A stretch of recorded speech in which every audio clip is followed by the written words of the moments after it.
Баршаңызға сәлем, менің каналыма қош келдіңіздер. Бүгін мен сіздермен түрік тамағы пататеслі көфте рецептісімен бөлісетін боламын. Подписаться кнопкасын басып, менің каналыма тіркеліп қойыңыздар. Ең алдымен ыдысымызға фаршымызды салып, пиязымыз бен сарымсағымызды үккіштен өткізіп аламыз.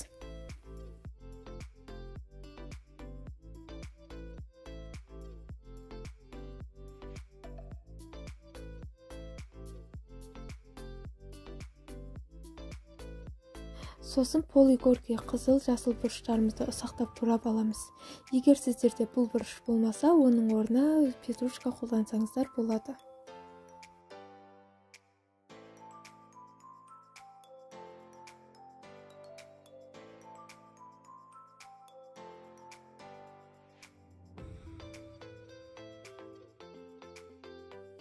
Бұрыштарымызды турап алған соң, оларды да фаршымызға саламыз. Сосын жұмыртқамызды, панировочный сухарикімізді, сұйық майымызды, дәміне қарай қара қызыл бұрыштарымыз бен тұзымызды салып, жақсылап араластырып аламыз.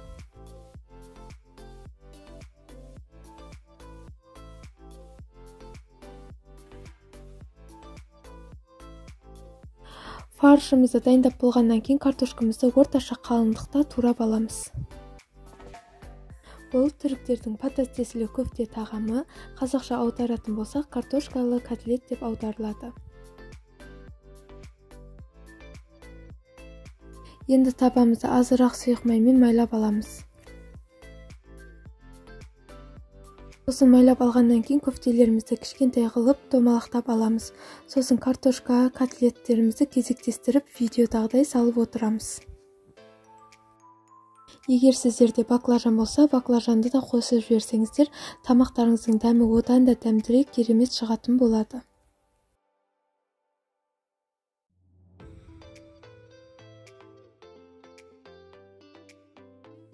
Көфтелерімізді видеодағыдай кішірек, жіңішке қылып жасау қажет.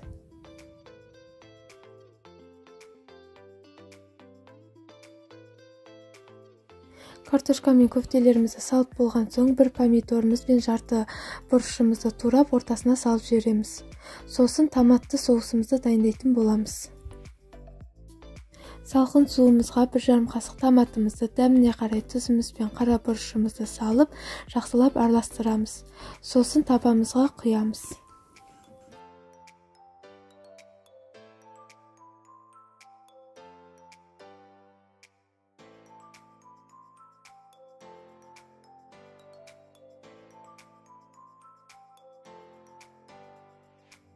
Табамыздың бетін фольгамен жауып, 200 градуста қызып тұрған пешімізге 1 сағат пісіріп аламыз.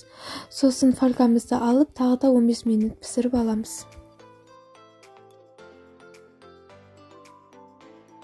Міне, осымен біздің тамағымыз дайын. Жасап көріңіздер, өте оңай дайындалады. Дәмі де өте ерекше, дәмді керемет шығады.